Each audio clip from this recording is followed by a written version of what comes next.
믿음의 선한 싸움이란 제목으로 이 세상에 살아가는 동안 우리가 반드시 지켜야 될 신앙 정체성을 한번 돌아보고 나의 영적인 위치를 살펴보고자 합니다.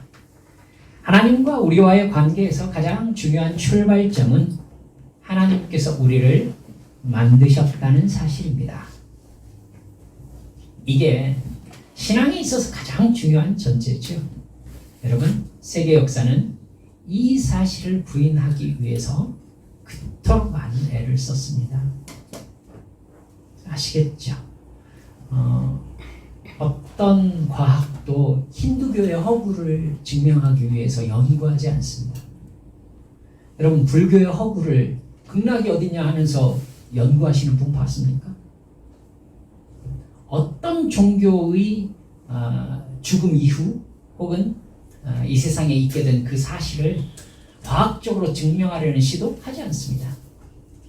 하지만 기독교만 합니다. 기독교의 창조, 기독교의 죽음 이후에 대해서는 사람들이 길을 쓰고 과학을 들이대면서 아니다라고 얘기를 하려고 합니다. 왜요? 네, 기독교는 종교가 아니기 때문입니다. 기독교는 사실을 얘기하려고 하고 있기 때문이지요. 사랑하는 여러분들, 그렇기 때문에 예수를 믿는 사람과 믿지 않는 사람의 가장 중요한 첫 번째 스타트의 차이점은 하나님이 나를 만드셨느냐를 내가 정말 믿고 있느냐, 그렇지 않느냐입니다. 하나님이 우리를 만드셨다는 사실은 우리는 독자적으로 존재하지 않는다는 뜻이죠. 나를 만든 존재가 있다는 것은 그 존재가 나를 소유하고 있다는 뜻입니다. 내가 만든 물건에 대해서 내가 소유를 주장하는 것은 지극히 당연하죠. 따라서 하나님께서 나를 만드시고 나를 소유하고 계시다는 사실은 하나님과 나와의 관계에서 가장 중요한 출발점이 되는 것입니다. 그리고 가장 중요한 만큼 하나님과 나와의 관계에서 일어나는 대부분의 관계 설정이 그 사실로부터 이미 답이 나오기 시작한다는 것 여러분 아셔야 합니다. 하나님이 인간을 창조하셨다는 것은 인간은 기본적으로 하나님의 말씀에 순종해야 하는 존재라는 뜻입니다. 즉, 하나님의 말씀에 인간은 안 된다든지 불가능하다든지 어렵다든지 하는 대답을 할 자격이 없어요. 그 말을 할 수가 없습니다. 하나님은 나에 대해서 전적인 권한을 가지고 계시기 때문에 나에게 무엇이든지 하라고 말씀하실 권리를 가지고 계십니다. 그리고 그것이 무엇이든지 나는 순종해야 하는 것이 마땅한 거죠. 그러려면 뭐하러 인격적인 존재로 만들어서 독자적인 가치 판단을 하고 자기 마음대로 행동할 수 있게 하셨을까요? 여러분, 이 질문에 대한 대답은 이제 여러분 너무 잘 하실 거라고 생각합니다. 하나님 인간을 사랑하시기 때문입니다. 즉, 인간과 사랑을 나누시기 위해서 인간을 창조하셨기 때문이죠. 알고 계시듯이 사랑이라는 것은 완전한 자기 선택이어야만이 진짜 사랑이지요. 조금이라도 사랑에 본인의 의사를 강제할 만한 조건이 붙으면 그건 사랑일 수가 없습니다. 하나님은 인간과 진정한 사랑의 관계를 맺으면서 인간이 하나님께서 주시는 사랑의 행복을 누리길 바라셨습니다. 그러나 인간이 사탄을 만난 후에 모든 것이 바뀌었습니다. 하나님께서 자신의 창조주라는 사실을 거절하게 되었고 스스로 존재하려고 했습니다. 그 방법이라고 사탄이 알려준 선악과를 따먹었습니다. 죄를 지은 인간은 하나님과의 관계가 단절되었고 지옥이라는 영원한 죽음의 형벌을 받는 존재가 되었습니다. 그 후로 인간은 여러분 하나님을 인식할 수 있는 영적 인식 기능이 사라졌습니다. 예수 믿지 않는 사람들은 하나님의 존재를 인식할 수가 없습니다. 인간은 하나님의 존재와 사랑과 능력을 인식할 수 없어요. 그죠? 사탄에게서 받은 죄의 본성에 따라 자기를 높이고 자기 이익을 추구하면서 하나님처럼 섬김을 받는 것이 인간의 목적이 되었습니다. 그렇게 다른 사람 위해서 스스로 존재할 수 있는 방법으로 삼은 것이 돈이고 권력이고 아름다움이고 재능입니다. 그것들을 얻기 위해서 다른 사람과 끊임없이 경쟁하면서 죄를 짓습니다. 질투와 시기와 미움과 사기와 살인이 일어납니다. 그렇게 살다가 영원한 지옥에 사탄과 함께 멸망당하는 것이 인간의 운명입니다. 그게 영원한 죽음이지요. 그렇게 타락한 인간을 하나님께서 변함없이 사랑하셨다는 것에서 문제가 시작되는 겁니다. 하나님은 아들 예수님을 인간 대신 죽게 하심으로써 인간이 치러야 될 죽음의 대가를 대신 치르게 하셨습니다. 그 사실을 믿는 사람마다 영원한 죽음에서 영원한 생명을 가진 의인으로 거듭나게 하셨습니다. 죄인이 아니라 의인으로. 성령을 보내주심으로 영을 살아나게 하셨습니다. 하나님을 인식할 수 있게 하셨습니다. 죄의 본성의 지배를 받으면서 육체의 만족을 위해서 죄를 짓고 살던 죄의 노예, 사탄의 노예에서 하나님의 자녀로 거듭나게 하셨습니다. 죄에 대하여 인식하지 못하던 육체적인 존재였는데 죄를 인식하고 죄를 거절할 수 있는 영적인 존재로 거듭나게 하신 것입니다. 죄인이기에 선한 일을 한다고 해도 그저 나의 만족을 위한 행동이었을 뿐이었는데 이제 진정으로 의를 행할 수 있는 존재로 거듭나게 하셨습니다. 하나님과 사탄, 천국과 지옥, 죄와 의를 인식할 수 있는 영적인 인식 세계를 열어주신 거예요. 이전과 완전히 다른 존재가 된 것입니다. 사탄의 지배를 받는 존재에서 성령의 지배를 받는 존재로 바뀐 것입니다. 세상 사람들과 완전히 다른 존재가 되었어요. 육신의 사람이 아니라 영의 사람으로 변화되었습니다. 사탄에게 붙잡혀서 육의 만족을 위해 살던 죄악의 노예였던 내가 성령께 붙잡혀서 영의 만족을 위해 살아가는 하나님의 자녀로 거듭나는 것입니다. 이건 하나님이 말씀하시는 것을 깨닫고 순종할 수 있게 되었다는 뜻입니다.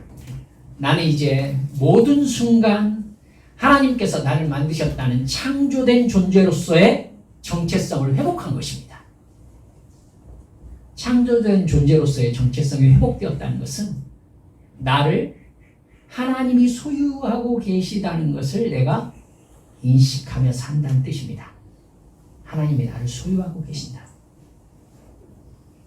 하나님이 나를 사랑하신다는 것을 인식한다는 겁니다. 성령님이 나와 함께 하신다는 것을 알고 있고 느끼고 있다는 뜻입니다.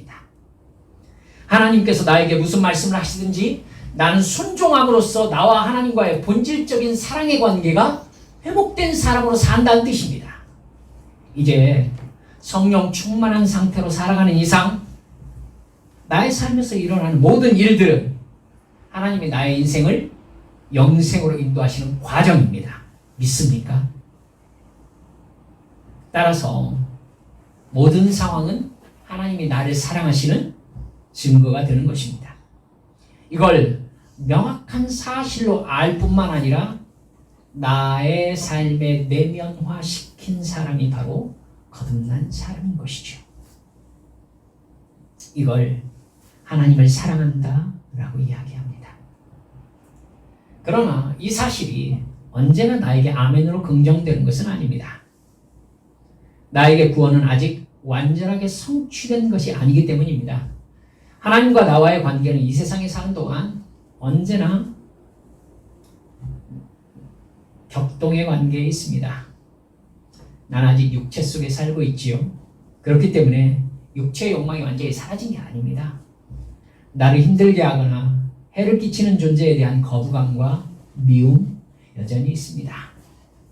하나님이 나를 사랑하셔서 영생으로 인도하시는 과정에 있다는 것을 알고 믿습니다. 모든 상황이 하나님의 사랑과 은혜 안에 있다는 것도 역시 알고 있습니다. 하지만 힘들고 고통스러운 상황이 되면 다윗이 시편에서 썼던 것처럼 혹시 나를 버리신 것이 아닌가? 나를 징계하시는 것은 아닌가? 혹 나를 잊으신 것은 아닌가? 의심이 찾아옵니다. 하나님이 도대체 뭘 하고 계시는가?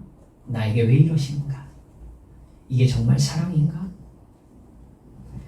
내가 의를 행하는 것이 너무나 당연하지만 의를 행하면서 누구의 거절을 받을 때가 있습니다. 배척을 받을 때가 있지요.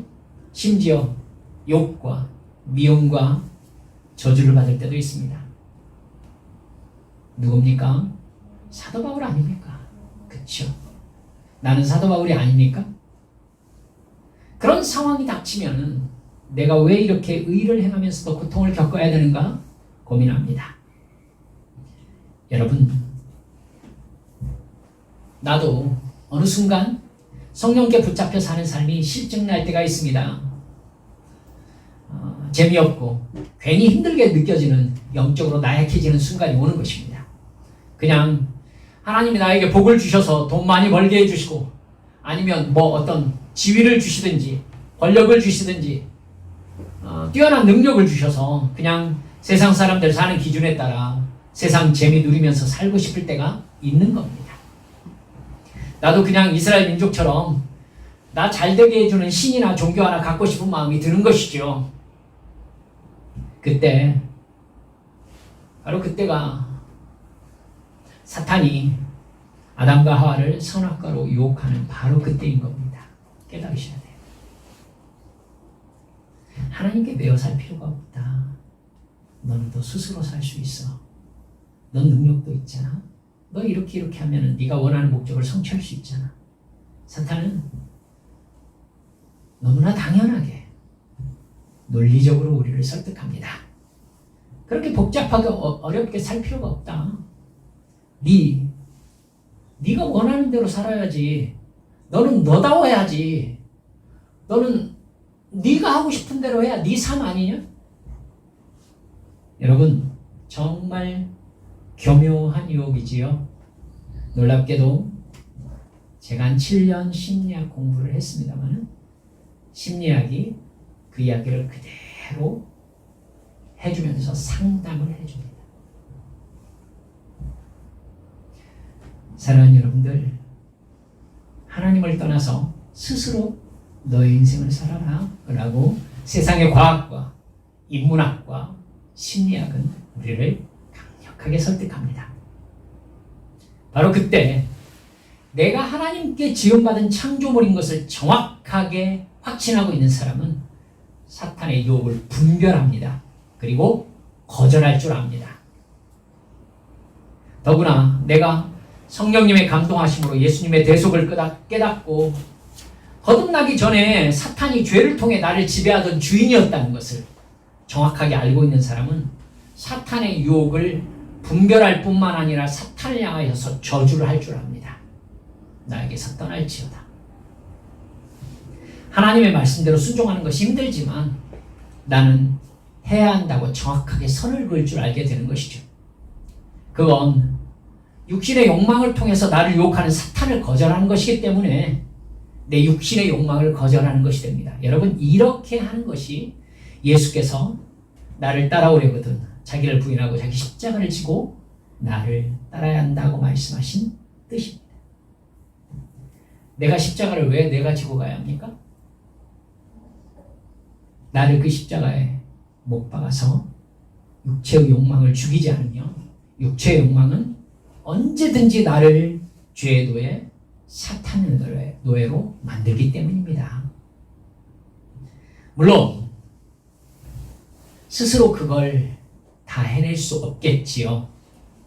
성령의 감동하심을 받아야 됩니다. 하지만 여러분, 여기에서 성령의 감동하심이 있어야지 라고 하면서 빠져나가시면 안 돼요. 사람이, 여러분 아실 거예요. 얼마나 간교한지, 그리고 얼마나 하나님의 말씀을 못하는 거라고 빠져나가고 싶어 하는지 여러분 아실 거라고요. 성령님이 감동하셔야 할 수 있지요. 성령님께 토스해버리는 거죠. 여러분, 하지만 아시죠? 성령님은 나를 절대 강제하지 않으십니다. 나와 하나님과의 관계는 완전히 자유로운 사랑으로 맺어져 있기 때문입니다. 성령님도 우리를 사랑하세요. 그렇기 때문에 우리가 잘 쓰는 말로 강권하시지 않습니다. 우리는 강권이라는 말로 빠져나가려고 하잖아요. 강권 좀 해주세요. 그리고 우리가 못한 것은 강권하지 않으셨기 때문에 빠져나가려고 한다니까요. 여러분, 하나님은 내 목을 잡고 나에게 확 무릎을 꿇려놓고 넌 내 것이야. 아니에요. 그러면 하나님이 그런 하나님이셨으면 탕자는 절대 집에서 나가지 못했을 거예요. 아버지가 못 나가게 못했을 것 같아요? 내가 죽지도 않았는데 유산을 달라고 하는 게 맞냐? 라는 말 한마디면은요, 탕자는 집을 나가도 맨몸으로 나가야 돼요. 그렇죠? 여러분, 그런데 주시고 탕자가 돌아올 것도 알고 있고 또 기다려요. 탕자가 돌아와서 왜 제가 나간다고 할 때 막지 않으셨어요? 라고 할 수 있었을까요? 그러지 말란 얘기입니다. 여러분, 그렇기 때문에 나에게 이 사실을 알려주시는 성령의 깨달음에 복종할 것인가, 내 육체의 욕망을 그대로 밀고 나갈 것인가를 나는 언제든지 결정해야 합니다. 그러므로 그 결과에 대해서 내가 성령께서 말씀하신 대로 핑계하지 못할지니라, 이 말씀이 내 말씀이 되는 겁니다. 왜 나를 더 강하게 감동하지 않으셨냐고 성령께 항의할 수 있는 사람은 이 세상에 아무도 없습니다. 하나님은 사랑을 하고 싶으시기 때문이지요. 기도를 성령께서 시키십니까? 절대 아닙니다. 기도의 사람이라고 기도의 사명을 받은 사람이 있긴 있습니다, 여러분. 중보기도의 사명이 있는 사람이 있어요. 근데 해보세요. 사람이 제일 하기 싫어하는 게 남을 위하여 기도하는 것입니다.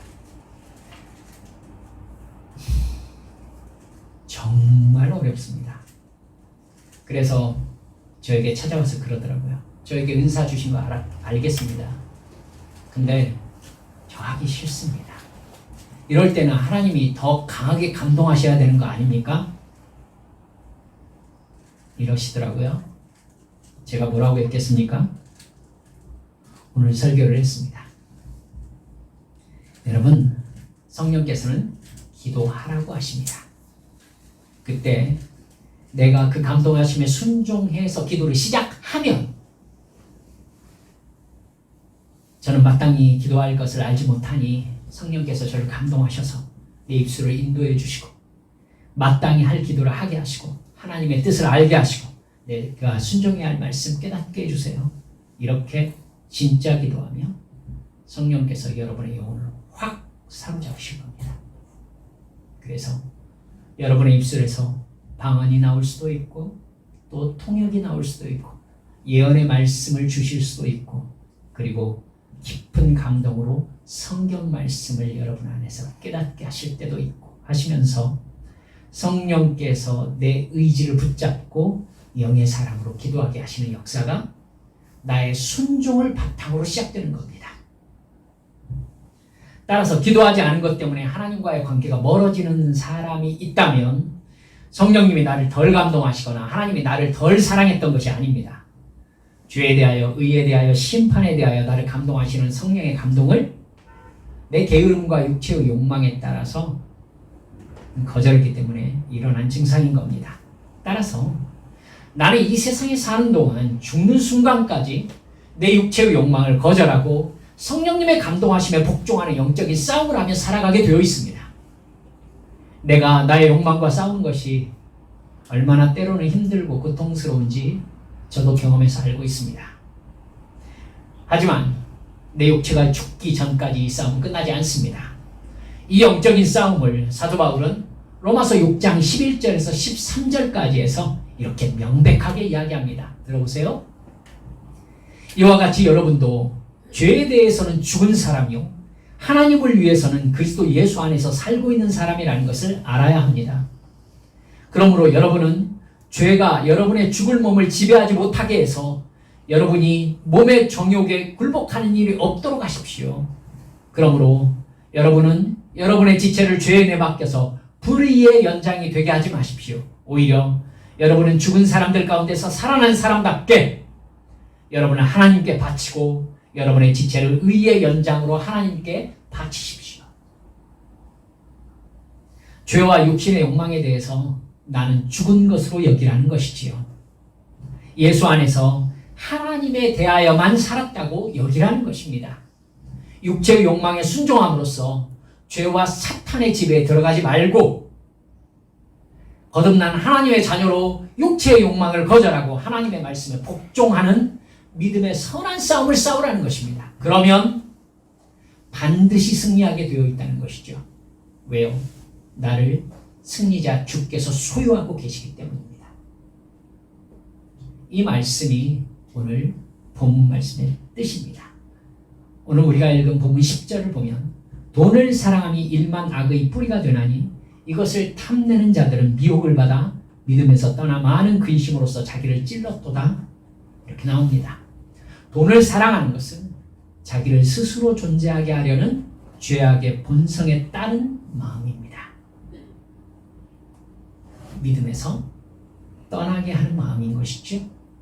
세상 근심과 걱정에 사로잡히게 하는 마음입니다. 그런 영적 상태에서 벗어나 거듭나지 않으면 그 사람은 교회 다니면서 일관되게 계속 돈 달라고 기도하게 됩니다. 그 기도는요, 하나님이 응답하실 수가 없습니다. 거듭나지 않으면 그 사람의 기도는 바뀌지 않습니다. 그래서 사도 바울은 디모데에게 11절에서 이렇게 이야기합니다. 너 하나님의 사람아. 참 멋진 얘기입니다. 하나님의 사람. 너 하나님의 사람아. 이것들이 뭐냐면요, 높아지려는 교만과 돈을 사랑하려는 욕망을 버리고 의와 경건과 믿음과 사랑과 인내와 온유를 따르며 믿음의 선한 싸움을 싸우라. 이렇게 말씀하고 있는 거예요. 그 다음에 놀랍게도 사도 바울은 영생을 취하라. 이렇게 바로 이야기합니다. 믿음의 선한 싸움의 결과가 뭐라고요? 영생이라고 말하고 있는 것입니다. 이렇게 함으로써 너는 영생을 취하라. 그 말입니다. 돈을 사랑하는 욕망을 버리고 하나님의 말씀에 순종하는 영적 싸움을 이겨야 영생으로 들어간다는 말입니다. 사도 바울은 똑같은 얘기를 똑같은 사람 디모데에게, 디모데 후서 4장 7, 8절, 여러분 사도 바울의 마지막 편지입니다. 이 편지를 쓰고 얼마 지나지 않아 참수당함으로 생명을 마쳤다고 전해지고 있습니다. 디모데후서 4장 7절 8절에서 사도 바울은 믿음의 선한 싸움을 이렇게 언급합니다. 나는 선한 싸움을 싸우고 나의 달려갈 길을 마치고 믿음을 지켰으니 이제 후로는 나를 위하여 의의 면류관이 예비되었으므로 곧 의로우신 재판장이 그날에 내게 주실 것이며 내게만 아니라 주의 나타나심을 사모하는 모든 자에게도니라. 사도 바울 스스로 자기 역시 믿음의 선한 싸움을 싸웠는데 그 결과 나는 영생과 함께 영원한 나라의 면류관을 받게 되었다는 확신인 것입니다. 이게 바로 교회 다니는 모든 성도들의 정체성이며 목적이 되어야 합니다. 이 방향으로 사는 사람이 예수 믿는 사람입니다. 이 사람들이 바로 이 세상에 사는 하나님의 자녀들인 것이지요.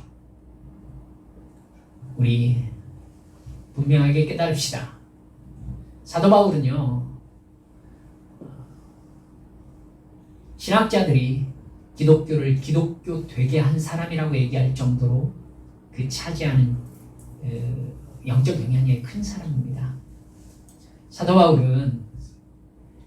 바울의 사역 초기에서부터 말기로 갈수록 점점 어디에 치우치느냐면 믿음이란 전쟁이다에 많이 치우칩니다. 전쟁이다. 여러분 에베소서 6장 11절에서 17절, 에베소서가 옥중서신이라고 알려져 있죠. 로마 감옥에 갇혔을 때입니다. 사도 바울의 사역 말기에 써진 성경입니다. 여러분 에베소서 6장 11절에서 17절까지 좀 깁니다만 이렇게 정확하게 얘기하고 있습니다. 마귀의 관계를 능히 대적하기 위하여 하나님의 전신갑주를 입으라. 우리의 씨름은 혈과 육을 상대하는 것이 아니오 통치자들과 권세들과 이 어둠의 세상 주관자들과 하늘에 있는 악의 영들을 상대함이라. 그러므로 하나님의 전신갑주를 취하라.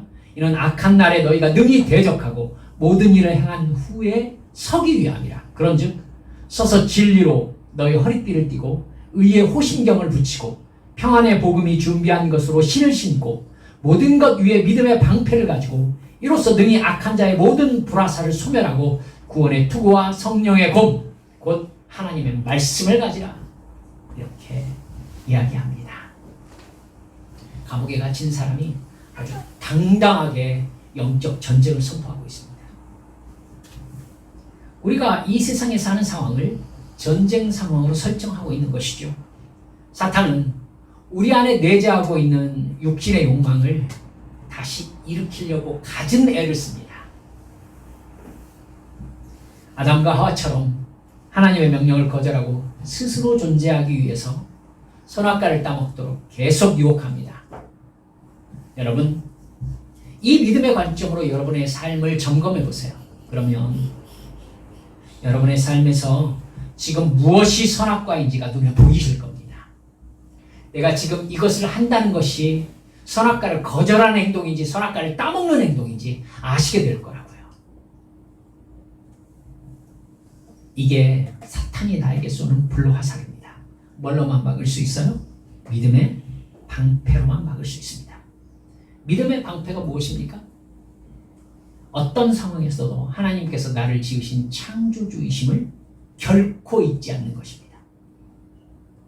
예수님께서 나를 대신해서 죽으심으로 지옥에서 나를 건져내셨고 이제 나는 사탄에게서 하나님의 자녀로 소속이 바뀌었다는 것을 절대로 어느 순간에도 잊지 않는 것입니다.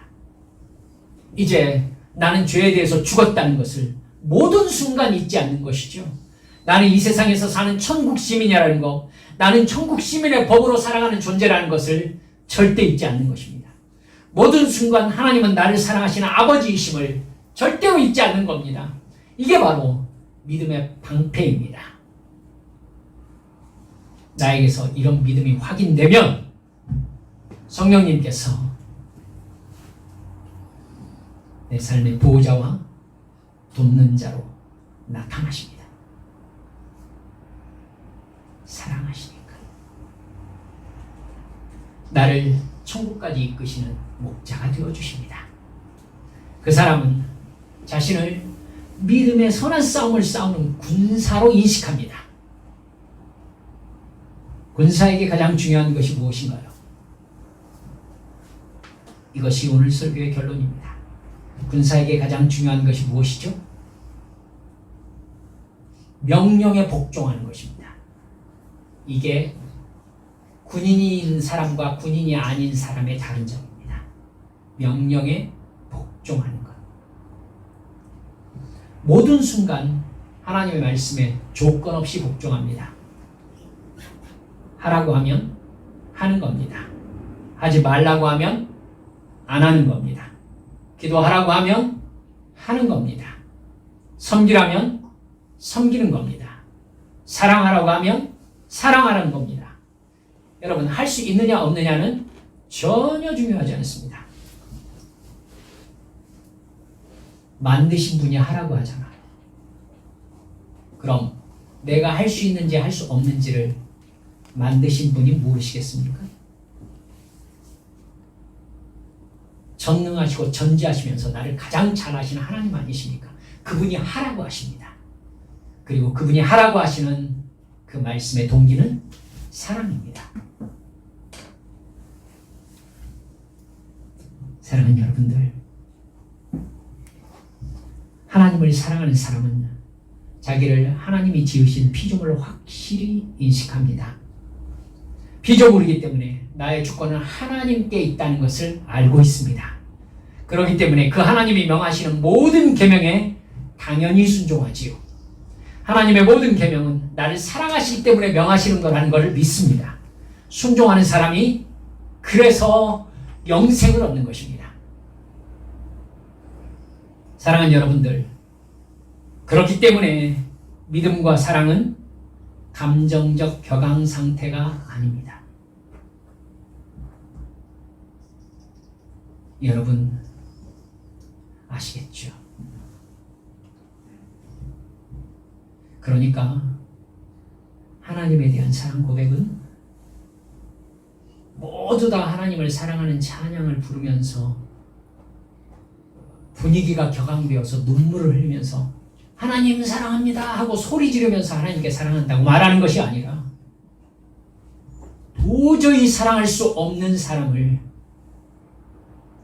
그 사람에게 내가 이 말을 해야 되는데 그 말을 차마 내 가슴 속에 담고 누르면서 눈을 감고 하나님께 뭐라고 하는 겁니까? 주님, 주님을 사랑합니다. 이게 사랑인 겁니다. 나 홀로 속상한 마음에 기도의 골방에 앉아서 주님, 주님을 사랑합니다. 이게 진짜 사랑 고백인 겁니다. 지나친지 모릅니다만 그래서 저는 수년 전부터 찬양 집회 영상을 거의 보지 않고 있습니다. 여러분, 믿음과 사랑은 감정적 격앙 상태가 아닙니다. 예수님이 말씀하셨죠. 나를 사랑하는 자는 나의 계명을 지킬 것이다. 그러니까 믿음은 가장 뜨거움과 동시에 가장 차가운 계명인 겁니다. 사도 바울은 그 믿음을 가지고 있었기에 죽음의 길로 가는 길에 걸으면서도 여러분 채찍에 맞고 감옥에 갇히고 온갖 모욕과 거절과 미움을 당하면서도 하나님이 자기를 사랑하신다는 그 뜨거운 확신을 결코 버리지 않을 수 있었던 겁니다. 여러분 그렇게 삽시다. 함께 기도합니다.